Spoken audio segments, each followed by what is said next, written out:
목요일 새벽에 오신 우리 성도님들을 환영합니다. 우리 서로 인사하실까요? 할렐루야, 반갑습니다. 이 새벽에 오신 우리 성도님들을 주의 이름으로 축복합니다. 아주 오래전 제가 어렸을 때 일인데 시골에 가끔 농한기나 이렇게 되면 어느 한 집에 몰려서 대화하기도 하고 조그만 음식 나누기도 하고 그러잖아요. 근데 동네 할머니 집에 이제 저희 형제들도 몇 가고 동네 사람도 몇 모여서 갔는데 그 할머니가 점치는 사람이었어요. 근데 다 놀고 집에 가는데 형님 신발 한 짝이 없는 거예요. 그땐 다 고무신 신었잖아요. 그러니 이게 집에 갈 수도 없고 맨발로 집에 간다고 해도 골목 끝에서 골목 입구니까 그렇게 먼 거리는 아니지만 그 할머니가 점치자고 그런 신발을 찾을 수 있으니까 쌀을 한 대 가져라고. 시골에서 그때 수십 년 전에 쌀 한 대면 굉장하잖아요. 쌀 한 대 가져와서 점치자고. 그래 쌀 한 대 갖다 놓으니까 거기다가 촛불 이렇게 켜놓고 뭐라고 하더니 신발 우리 집 저 부엌에 불 떼기 위해서 나무 이렇게 둔 데 있는데 거기 가면 신발 한 짝이 있다. 가보니까 신발 한 짝이 있는 거예요. 지금 생각해 보니까 원래 감춰놓고 쌀 한 대 얻어간 거예요. 번 거죠. 그렇죠? 근데 요즘에도 그렇죠. 사람들이 힘들고 어려우니까 또 자기 미래가 어떻게 되는지를 알기 위해서 손금 보는 사람들도 있잖아요. 근데 골목에 앉아서 손금 보자고 하는 사람들이 왜 다 그렇게 꾀죄죄하고 못났어요? 그럼 자기 손금 잘 봐가지고 위대하게 되든가 그렇잖아요. 그리고 또 주말 신문인 주간 신문인가 그런데 보면 오늘의 운세 그렇게 가지고 그 띠별로 다 근데 그거 다 읽어보세요. 처음부터 끝까지 다 읽어보세요. 다 좋은 말만 써졌지. 우리 사람들이 궁금하기도 하지만 또 불안하고 또 뭔가 좀 마음의 위로를 얻기 위해서 이렇게 결혼 또 중대사 일 앞에 놓고 점쟁이를 찾는 사람들이 많습니다. 서울에도 정릉 그 근처 도남동에 가면 한 동네 전체가 철학관 점쟁이들로 가득 차 있죠. 그렇죠? 네. 신학교 다닐 때 점쟁이들 좀 연구할 레포트를 쓸 일이 있어서 일부러 점치러 가는 것처럼 가서 이야기를 좀 했어요. 물론 돈도 내고 레포트를 써야 되니까 대화를 좀 해야 되잖아요. 쭉 쓰느냐라고 돈도 내고 점치는데 기분 나쁜 소리는 안 하더라고요. 앞으로 당신은 종교적으로 대성할 사람이라고 기분 나쁘진 않죠. 근데요, 버스 타고 다시 이제 제가 살고 있는 동네로 오려고 하니까 그 할머니도 버스를 타려고 왔어요. 어디 가려고 그러냐? 산에 가려고 그런다. 왜 갑자기 산에 가려고 하느냐? 오늘 부정 탔대요. 나중에 신학생이가 발견이 됐거든요. 신학생하고 대화해가지고 자기가 부정 탔기 때문에 신한테 가서 이야기해야 된대요. 네, 하여튼 재미있는 일이 많아요. 근데 때때로 이제 점쟁이 찾아가면 자신의 과거를 잘 알아맞춘 그런 점쟁이들을 만나면 막 신비하다고 막 자랑하고 그래요. 모두 다 사람을 유혹하기 위한, 만일 알아맞혔다면 사람을 유혹하기 위한 악한 귀신의 장난일 뿐입니다. 그래서 우리 동네에 살았던 그 할머니는 아주 바싹 말라가지고 죽었어요, 나중에. 제가 꼬마 때도 교회 다녔잖아요. 그 소식을 들었죠. 바짝 말라서. 그래서 귀신 들리면 귀신이 못 살게 하거든요. 막 영적으로 막 힘들게 하고 해서 말라서 죽는 것을 봤습니다. 성경에 보면 점쟁이를 부른 사람도 있어요. 이스라엘 초대왕 사울이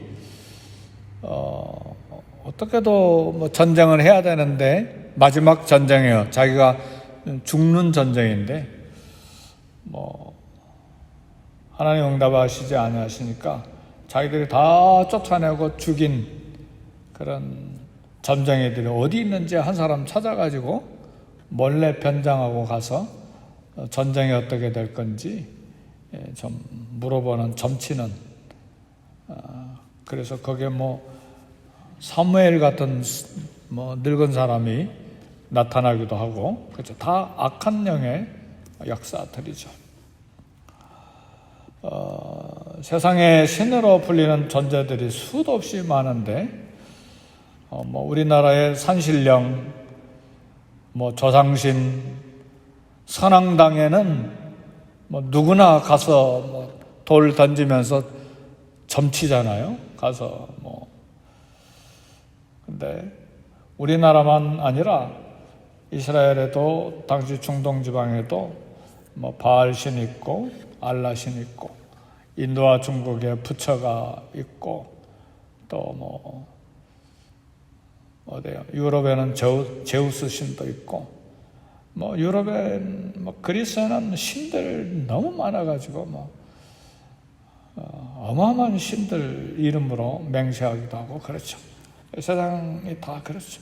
심지어는 악한 귀신까지 있어요. 어떤 악한 귀신이 있습니까? 처녀 귀신, 청각 귀신, 몽달 귀신, 달걀 귀신, 화장실 귀신.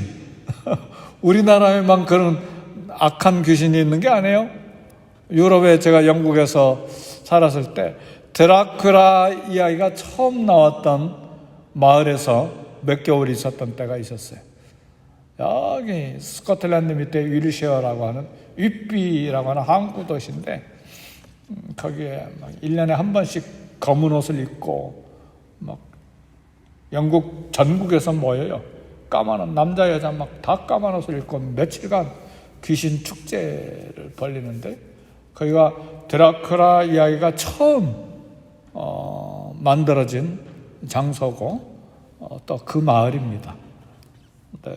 다 뭐 드라큘라 뭐 쫓아내는데 뭐 마늘을 갖다 놓으면 냄새가 나서 뭐 도망간다든가 뭐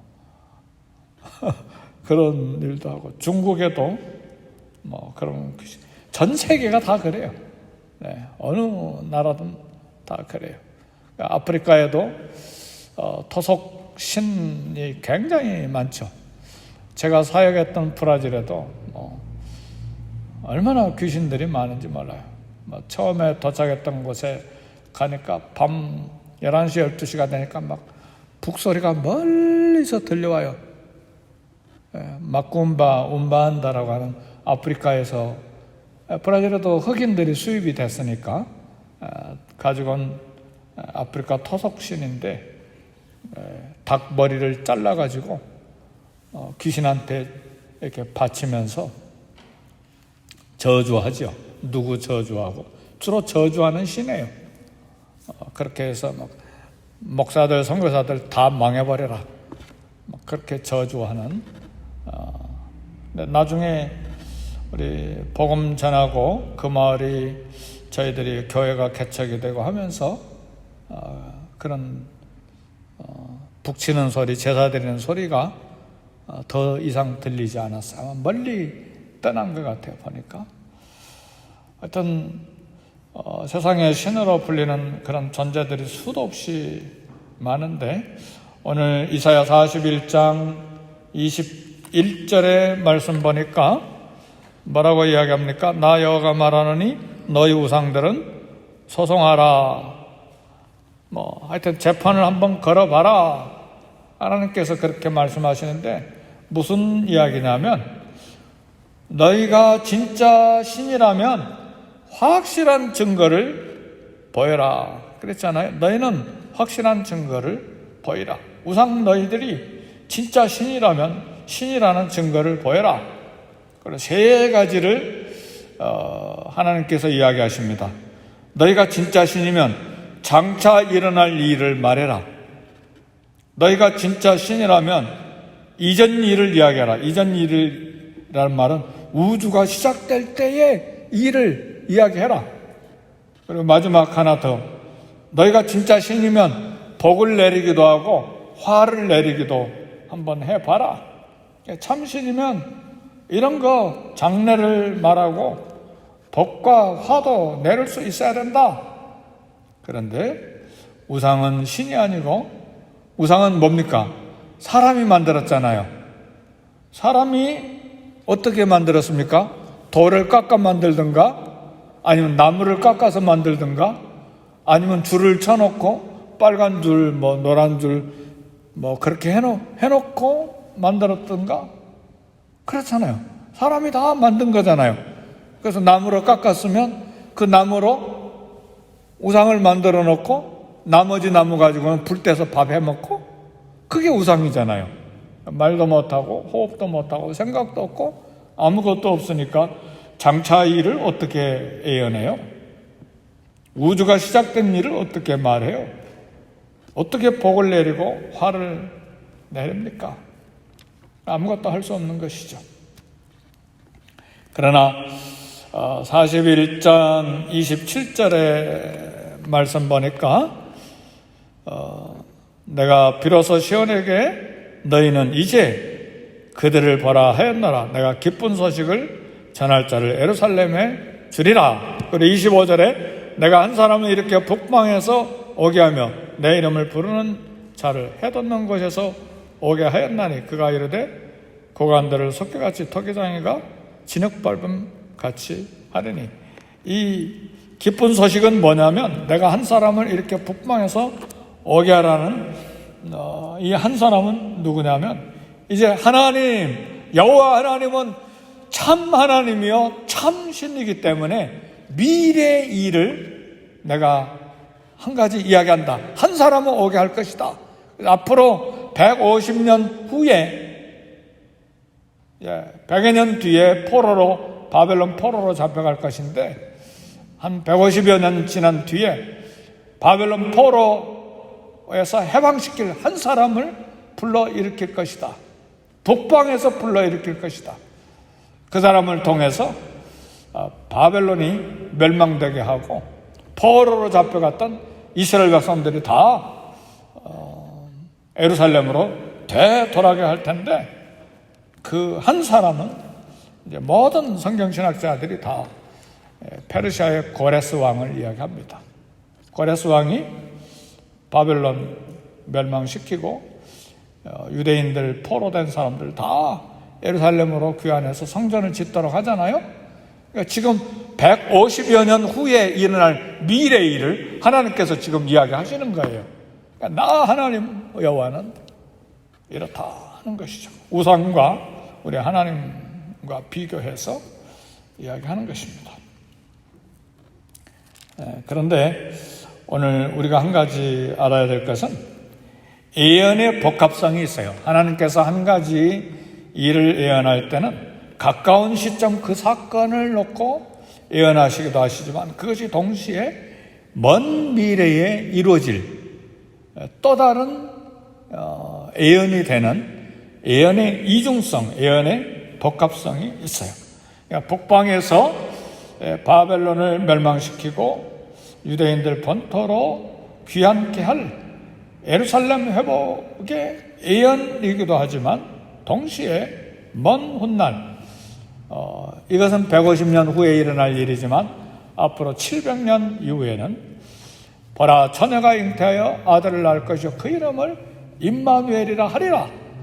우리 이사야 선지자가 700년 뒤에 처녀가 잉태해서 아들을 낳는 예수 그리스도가 태어나게 하실 걸 예언하잖아요. 그런 것처럼 오늘 이 한 사람 기쁜 소식, 페르시아의 고레스 왕을 예언하면서 동시에 이 예언은 한 사람을 일으키는 것은 먼 훗날 하나님의 백성을 억압하고 좀 괴롭게 하는 죄의 권세를 멸망시키고 복음을 전할 예수 그리스도를 예표하기도 합니다. 오늘 우리에게 기쁜 소식 27절에 있는 내가 기쁜 소식을 전할 자를 예루살렘에 주리라. 이 말은 바벨론 포로에서 돌아올 기쁜 소식일 뿐만 아니라 그리스도께서 죽으심으로 이루실 오늘 저와 여러분들의 구원에 대한 소식이기도 합니다. 하나님은 자신 있게 당신이 계획하시는 미래 일을 예언하고 계시는 것입니다. 그래서 어떤 사람들은 이게 너무나 정확하게 일어날 일이잖아요. 앞으로 지금 바벨론 시대인데 페르시아가 바벨론을 어떻게 멸망시킨 걸 어떻게 150년 전에 이야기를 합니까? 근데 150년 후에 막 정확하게 일어나잖아, 이 일들이. 700년 후에 예수님이 정확하게 이 땅에 오시고, 그러니까 이사야서는 아마 바벨론 포로 후에 기록된 것일 것이다, 뭐 그렇게도 이야기하는 사람인데, 그럼 하나님이 아니시죠, 그렇죠? 그러니까 우리 사람은 참 머리가 좋아서 자기 눈으로 자기 손으로 확실하게 이게 과학적으로 증명이 안 되고 논리로 증명이 안 되면 안 믿어요. 그래서 난 크리스찬이다 하면서도 안 믿어. 사람들이 똑똑한 채 하는 것이죠. 어떻게 하나님이 창조하신 것을 설명할 수 있겠어요? 아담과 하와를 흙으로 생기를 불어넣어서 창조하신 거 어떻게 논리적으로 설명해요? 예수님 죽었다가 사신 거 어떻게 설명할 수 있어요? 나사로가 죽어서 다 냄새가 나고 썩었고, 귀도 썩고 막 썩은 물이 다 나오고, 눈에서도 코에서도 입에서도 썩은 물이 나오는데 나사로에 나오라 하니까 왜 걸어 나옵니까? 그걸 어떻게 설명해요? 어떻게 베드로가 예수님을 바라보고 물 위를 걸어갑니까? 그러니까 신앙은 하나님의 말씀을 믿는 것입니다. 오늘도 이 땅에 살아가는데 죽어라 하나님 말씀 안 믿는 크리스천들이 있어요. 그래서 어떻게 이야기하냐? 성경에 하나님 말씀 아닌 것도 있다. 어떤 건 하나님 말씀이고 어떤 건 하나님 말씀 아니다. 그래서 이 성경 빼고 저 성경 빼고 뭐 이거 다 빼고 뭔만 믿느냐? 바울 서신 보니까 기적 같은 거 하나도 없고 전부 교훈이고 철학적인 것이고 윤리적이고 도덕적인 이야기니까 이것만 성경이다. 그런 학자들도 있어요. 재밌죠? 사람 생각이 얼마나 다양한지 몰라요. 그럼 왜 하나님께서 가라사대에 그렇게 말씀하십니까? 하나님 말씀하십니까? 하나님의 예언이시고, 이 모든 바벨론을 멸망시키시고 예루살렘을 회복시키시는 일은 하나님이 하시는 일입니다. 하나님 미래를 예언하시는 것은 어떻게 미래를 150년, 700년 뒤에 2000년 뒤에 일어날 일들을 예언하십니까? 그 말은 하나님이 세상, 시간, 역사 모든 것을 주관하시는 주권자라는 말이에요. 하나님이 친히 행하실 일이기 때문에 미리 알고 미리 말씀하시고 선지자를 통해서 알리시는 것입니다. 그래서 우리는 성경을 확실하게 믿습니다. 그러나 점쟁이 과학, 미래일 예언하지 못합니다. 뭐 통계 같은 거 이야기할 수 있는지 몰라도 미래일 모릅니다. 뭐 통계 가지고 과학적인 증거 가지고 오늘 팬데믹이 올 거 예언한 사람이 있었어요? 아무도 없잖아요. 뭐 유럽의 너스트라다무스 뭐 유명한 예언자가 있다고 하는데 팬데믹 예언했어요? 아니잖아요. 아무도 몰라요. 20년 뒤를 정확하게 알고 경제를 주무르는 사람들, 뭐 경제계 사람들은 그렇다고 그래요. 훌륭한 사람들은 막 20년 뒤에 일어날 경제계 일을 다 이야기한다고 그래요. 팬데믹 이야기했어요? 아무도 모르고 막 전 세계가 뒤죽박죽이 다 돼버렸잖아요. 우리 하나님만이 예언하십니다. 그러므로 오늘 본문의 이사야의 결론은 하나님만이 참 하나님이시기 때문에 범죄하지 말고 하나님을 신뢰하고 하나님 말씀대로 살아라. 그렇지 않으면 결국은 바벨론 포로로 사로잡혀 간다. 그걸 미리 경고하시는 것입니다.